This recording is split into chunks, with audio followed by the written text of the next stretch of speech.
Hi YouTube, it's Kathy, and this is my weekly entertainment wrap-up for August 2nd through 8th. This week I read 2 books, I watched 5 shows, and I listened to 2 books. This was also the week of the readehthon, which will become pretty apparent with what I read, and what I watched, and what I listened to now that I think about it. But I also vlogged for the whole week, so that vlog will be up sometime this week. First this week I finished They Call Me George. This book is all about the black train porters in Canada and all of the racism that they have faced, or at least that's how it's pitched. And yes, that information is in there and it was interesting and it was good to finally learn that information because I knew nothing about that. But then this book also dives into different legislations and pieces of history that happen throughout Canada, and while I really appreciated that, this book wasn't organized very well, at least in my opinion, and because it had such dense language, because it often cited sources, it was hard for me to get through this book. It actually took me a full 6 days to get through it. That being said, the history was very important to me because we do not learn about anything to do with this in our school system here in Canada, so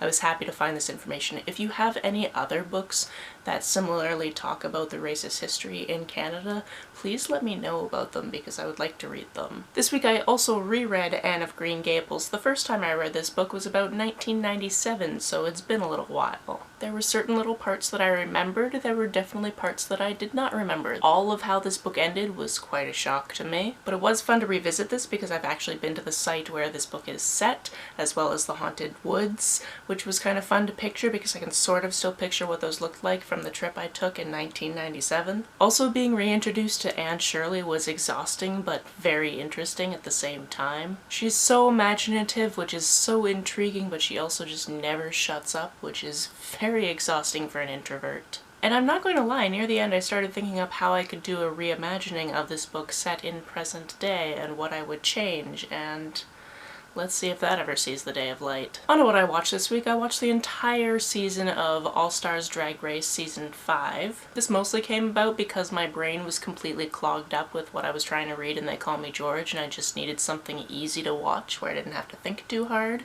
And my best friend's been on me to watch this season for ages, so that's what I did. I enjoyed seeing these queens again. The one thing that I hate about All Stars is it always shows you at the beginning who has won previous seasons of All Stars, which is really annoying when I hadn't had access to seasons 1, 2, or 3 before, so those are ruined for me. I tried to block them out, but I was unsuccessful.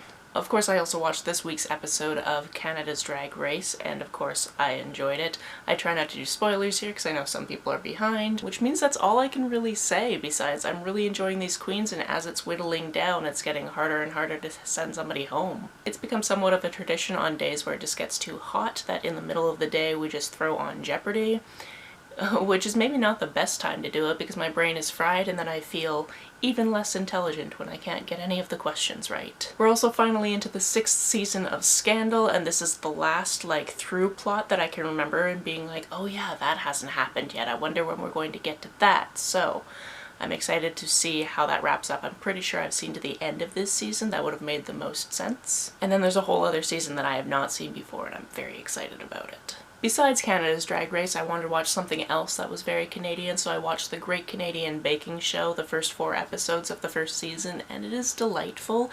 Everybody is so nice to each other, even though it's a competition. They all just want each other to do well and they help each other, and it's very wholesome content. When I go home, tend to watch a lot of the Food Network at my parents' house just because I don't have cable and I haven't had cable since...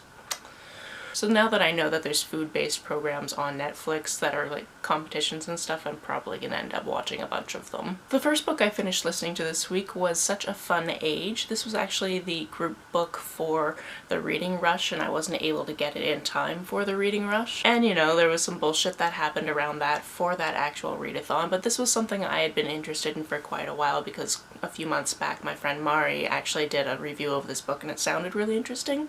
So it's been on my radar ever since. I just couldn't get it from the library in time to add it to what was already a massive TBR that week. This book starts out with a woman who doesn't really know what she wants to do with her life. She's about 25 years old and currently she's working a nanny job, and she gets a call one night when she's at a friend's birthday party saying, hey, we really need you to come take our kid for just a little bit because there's been something happening at the house. We just want to get her out of the house. And she's like, okay, you're gonna pay me double as long as you understand I'm gonna show up not looking like my usual babysitter self because I'm out at the club for the night. you know, that's fine. So she shows up and they're like, just take her down to the supermarket for a little while, so she does. And then somebody in the supermarket has a problem with this black woman hanging out with this small white child at night in the supermarket and calls one of the security guards, and they basically won't let them leave. This is all caught on tape and everything, and eventually the child's father comes down and it's fixed, but like she just wants to forget about this. And this book is all about her employers and this guy that took the video and what they want her to do, both of them being white. This book was next level amounts of manipulation and people just going behind your back and pretending you're their property, and it was just so weird to see what these characters were doing. There was also a really interesting way in which some of these characters connected, and when I saw that happening, I was just like, oh, this is going to get very good. I'm sitting here staring out the window knowing I'm not going to be able to do this book due justice, so just go watch Mighty Miss Marinez's full review of this book because it's amazing. I'll link it down below. The other book I listened to this week is We Have Always Been Here, a queer Muslim memoir. This is all about this girl who grew up in Pakistan, and her sect of Islam was heavily vilified there, so her family ended up moving to Canada.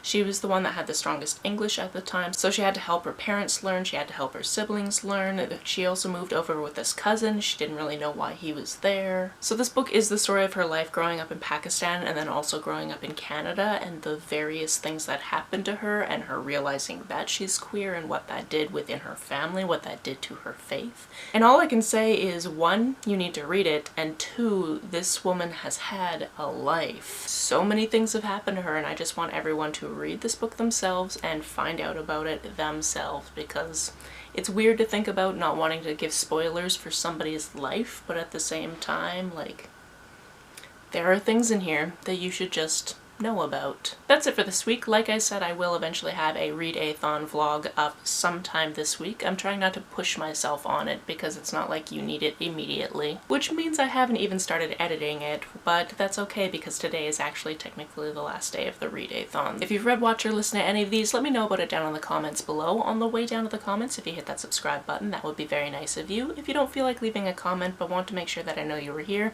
just leave me an emoji or a smiley face if you're on your keyboard. Some people have asked if there's a way to financially support me, so down below you'll find links to my Ko-fi account, which is a digital tipping service, as well as my PayPal and my Amazon wishlist in case you want to send me a book. You can like and share this as you see fit, and I will see you very soon. Bye!